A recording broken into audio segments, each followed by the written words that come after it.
एक एक कोइक सा बाबू 4टा 5टा धिया पुता जन्मै छै मांगे लिया।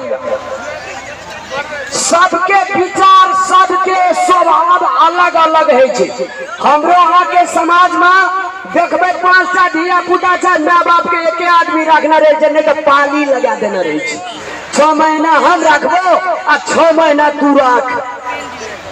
माँ बाप मैं जब जन्म दे छे 16 हाथ के साड़ी घर में सरिया दे छे, खून से लथपथ मैं बैठल रहे छे, लेकिन बच्चा के वो धोतिया में वो कमर में उजरा के पवित्र से रखना रहे छे। कई दर्शक मान मान लेकिन माँ बाप के प्यार बूढ़ भा गए तो की भा गए, दूर भा गए, बूढ़ भा गए तो ओकरा बेसी प्यार करियो। माँ बाप मंगनी के नौकर है छे, मंगनी के द्वारा बिना हमरा नोट करब अपने सबसे जे माँ बाप के जे दुख देवे उ 7 जन्म तलिक दुख काटत रह। कई द्वारा